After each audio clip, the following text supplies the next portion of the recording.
No, I think it's a way to rally us all together.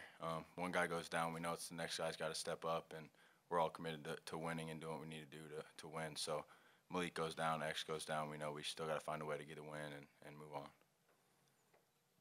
Ravi, then Zach. Yeah, Anthony, for you, obviously there have been times in your career you haven't got a ton of playing time. Coach just got done saying that you've never complained. You come to practice, you work. One, how do you keep that mentality? And two, what's it like to see it pay off in a game like this with a career high, big threes, key free throws to seal the win?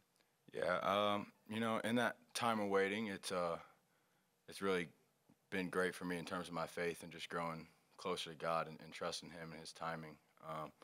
But I think just really coming to work every day and understanding, like, me just putting this jersey on for practice even is more than a dream come true, and it's what I've wanted to do since I was, first touching the basketball. So just trusting God and loving my teammates in this jersey and this school.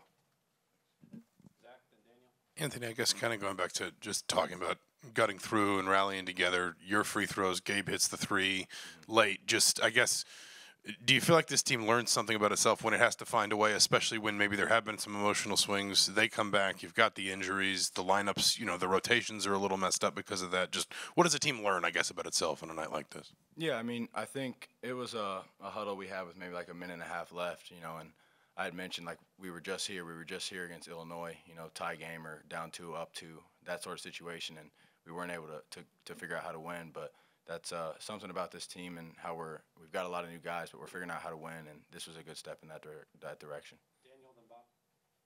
Yeah, and you have a true freshman on your right who just made a three with a minute and a half to 1 point lead at the time. Obviously, the winning shot. What does that say about him and how he's wired? He loves the game, he loves the school, and he works really, really hard.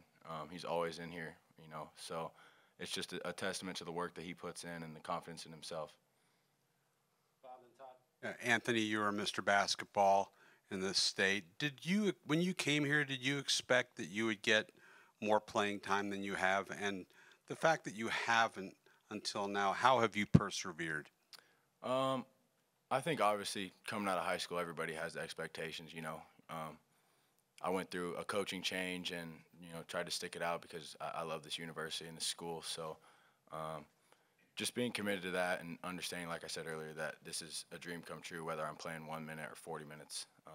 So just to be able to put on this jersey is, kind of my mindset and just the love for IU. Todd, then Tom. Gabe, in an emotional game, in some ways, you rode the emotional roller coaster as much as anyone. You had a hand up on their corner shot that they made, and then you come down and make the three-pointer. Just talk about the ride that it was to ride this game out and how you kind of kept your composure to get the team through. Yeah, I mean, I think a lot of it is just trusting in myself and trusting in my teammates. I think one of the most important things that Coach Woodson said to me during that kind of series of events was, it's in the past, you got to leave it behind. Even though he was pretty mad at me, he told me to move to the next play.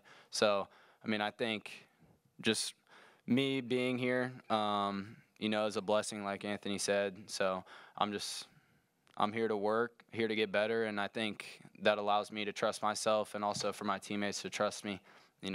If Gallo doesn't trust me, he probably doesn't swing that pass back. So, just really thankful for the opportunity and thankful for these guys. Tom, then Mike. Anthony, Devontae Green used to always say that you can't make any shots that you don't take. You've been getting more minutes lately, but tonight was the night when you were open, you shot. There was no hesitation in that. Has there been any conversations that have gone on with coaches or teammates or anything in the last couple of weeks, that to know that when you catch it and you're open, you need to shoot it? I mean, I work out with Coach Holes, Jordy, almost every day.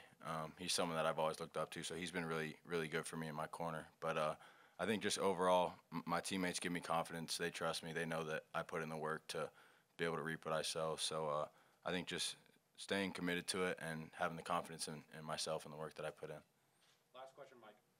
For either one of you, Khalil was out there kind of gutting it out tonight. He was obviously limping a lot. Coach said he saw some emotion that he hadn't seen before. I'm just curious what your reaction is to what he gave to the team tonight.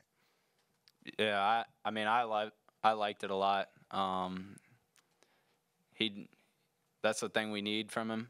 You know, he's obviously super talented, super skilled. And, you know, a lot of people's knock on him is that he's not tough. And, you know, I think he shows it in spurts, but once he can be consistent in that, and he showed that tonight, he's an unstoppable player. Yeah, and just to add on to that, you know, the last couple games, whenever he was out, it really took a toll on him. You know, mentally, emotionally, obviously, physically, he was out. But he loves us as teammates, and he wants to win more than anything. So it was good to see him show some emotion and fight through, you know, some nicks and bruises and whatnot. But especially with Leak going down, he stepped up big time for us.